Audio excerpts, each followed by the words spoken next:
sometimes controversial, always politically incorrect, and pro-life without exception, without compromise, and without apology. It's the Pro-Life America podcast with your hosts, Sarah Waits and the president of Life Dynamics, Mark Crutcher.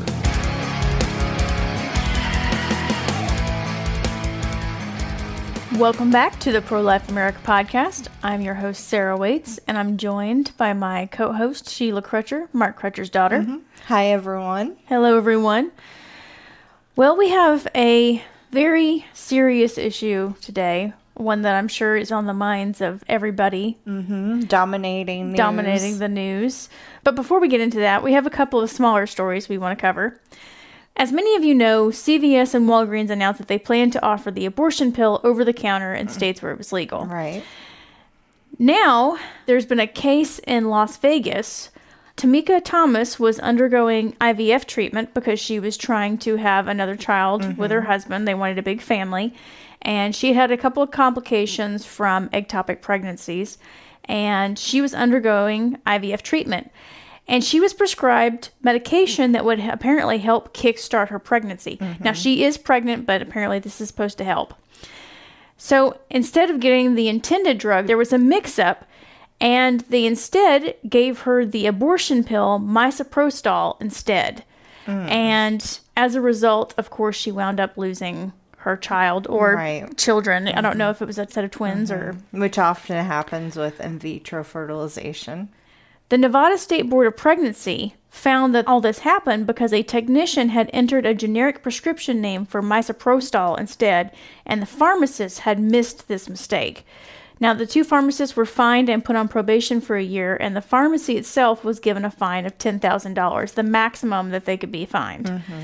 Thomas said that while she understood that people make mistakes, she said, that mistake took something from me. There's not enough that I can say. There's not enough therapy. There's not enough medication that'll take the thoughts away, that will take the pain away.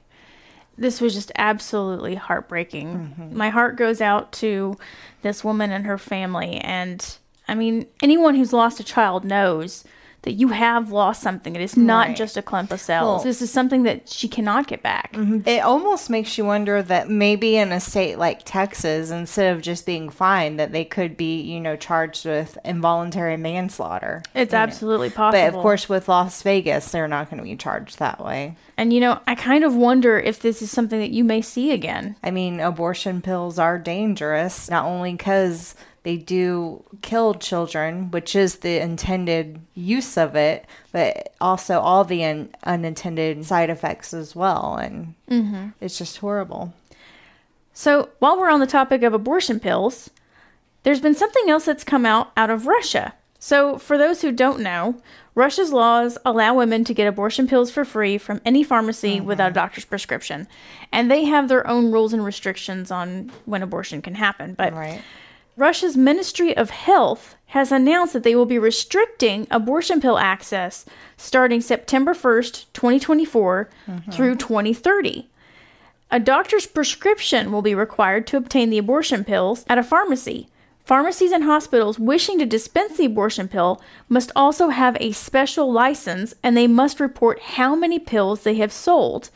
Now, the reasons for this change have been attributed to Russia's health ministry over concerns over complications, abuse of the drug's distribution. However, there are some in the pro-choice community over there who are saying that it's from the church and the push to return to, quote, conservative values. However, as we talked about on this podcast several times, with many countries facing a surging demographic crisis, it could be more linked to fighting population decline. Right. I mean, Russia can say all they want to. Oh, it's because we're worried about the side effects and all this other reason.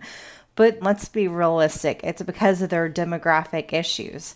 Russia is one of those countries that they want to control their people. And abortion is all about control and eugenics and getting rid of people that countries don't want. And so this is all about demographics. It's not because all of a sudden they have a change of heart or they have new information.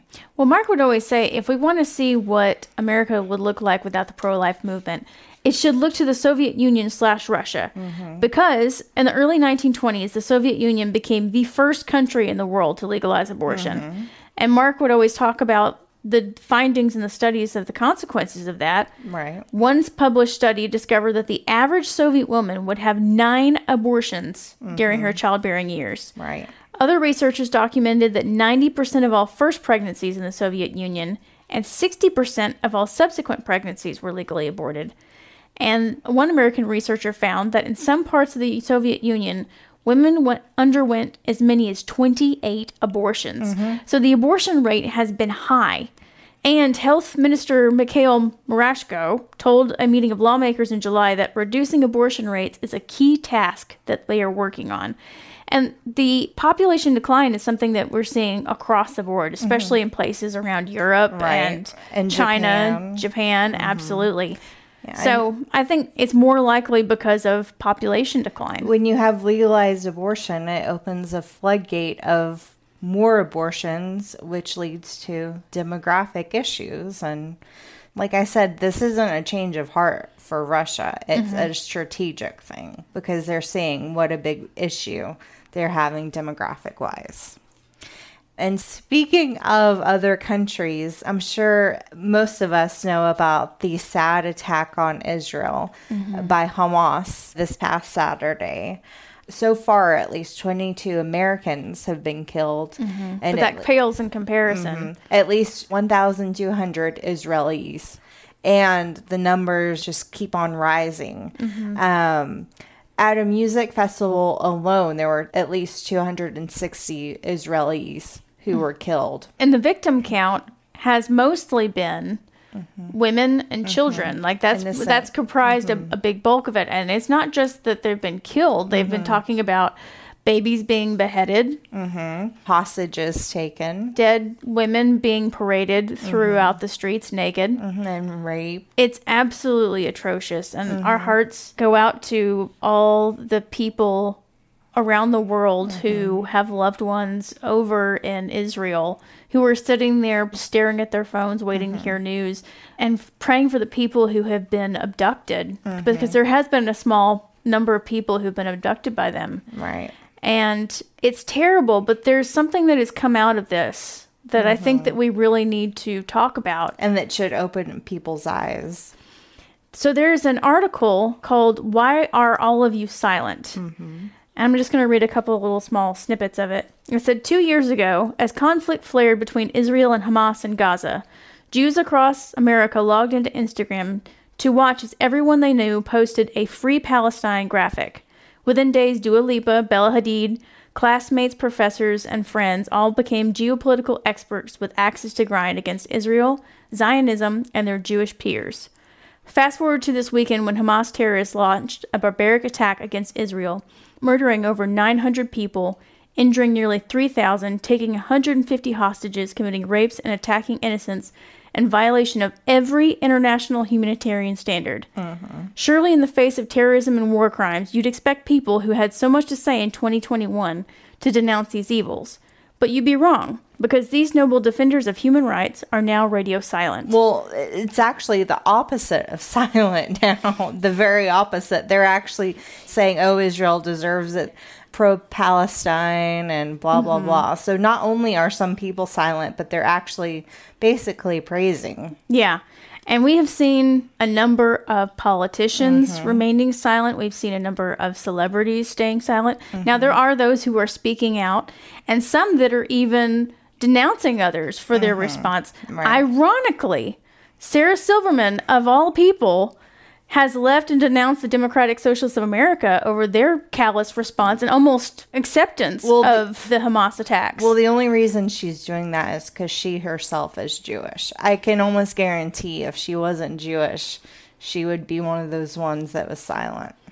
And former NBA player, and I'm so sorry because I'm going to mispronounce this, but Amar'e Stoudemire, he called out politicians and the Black Lives Matter for staying silent. He went on to say that the Black Lives Matter people always have something to say about everything else, and they are stone cold silent about this. Well, since he said that, the Black Lives Matter people came out with a graphic the other day showing, you know, an outline of a parachute with like a man parachuting and having like a pro-Palestine thing. And so they're basically supporting what happened.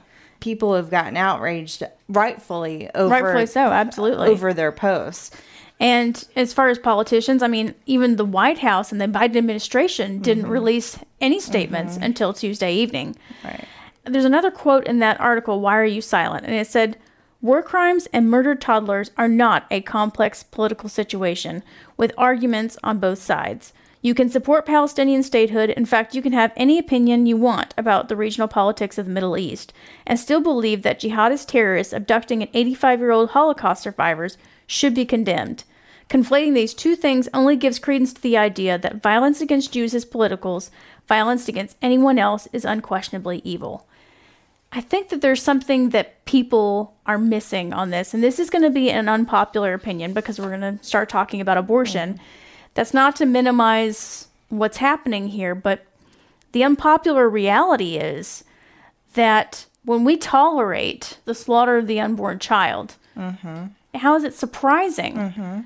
Well, these same people that are, staying silent against the terrorist attacks, or who are even going as so far as to saying good, all that, these are the same people that support abortion and advocate for abortion. They don't care about life. And so should we be surprised about their reactions? No, we shouldn't, because of how they react towards the unborn. The fact is that abortion sears the conscience of our society. And it's not just here in the United States. That's true worldwide. And every civilization, that has abortion. The moment we start accepting killing as a solution to whatever problem we want to solve, as long as it suits our needs, then we can't be surprised when we're completely tolerant of the slaughtering of women and children and saying nothing over here. Abortion has helped harden our society's heart, basically, and soul, and so you shouldn't be surprised at this response at all. And going back to the statements that the White House made, I just want to read one thing that Biden said.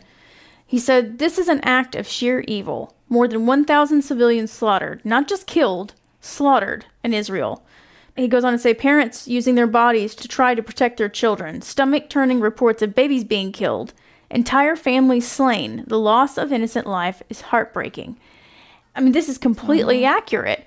But the irony is, this same administration completely supports 100% the slaughter of the unborn child. And have done everything that they can to fight against any protections for them. They have no room to talk because they are perfectly okay with babies in the womb having their heads torn off, being decapitated limb by limb, torn apart, and pure violence. They're perfectly okay with that. The thing is, we talk about abortion in clinical terms, but the reality is the abortion procedure itself, it's equally barbaric. Just because we don't see it on a daily basis does not mean that it's any less barbaric. Children are ripped limb from limb inside the womb. And you hate to be the person that tries to tie everything back to like abortion or something else. You just want to give people the space to process and be rightfully outraged about what's going on. But at the same time, you have to point out the inconsistencies. The simple fact is we're not going to get any better unless we all get on the same page and remain consistent about this.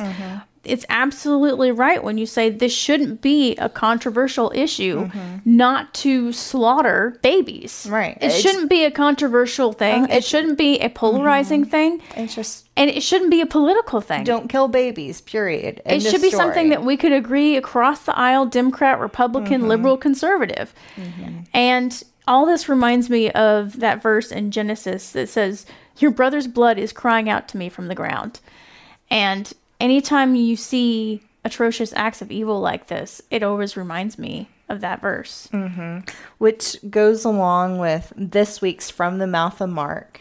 And he quoted, "What is often overlooked about Roe versus Wade is its implied suggestion that a nation can execute millions of innocent human beings without consequence.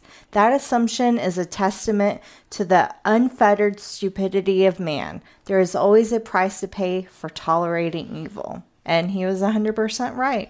He would say, as always. Exactly. But we'll just have to, keep an eye out and see what's going on in this new war with Israel. So yeah, I'm sure that this is not going to be the last of the casualties that we see. no. And like we say, our hearts and prayers go out to everybody who is affected by this, who's over there in Israel, who has family, friends over in Israel. And all of the innocent people who are caught in the middle of this as well. Absolutely. Both sides. On both sides, absolutely. Well, until next time, Life Dynamics is not here to put up a good fight. We're here to win. Because winning is how the killing stops. We'll see you next time on the Pro-Life America podcast. Bye, guys.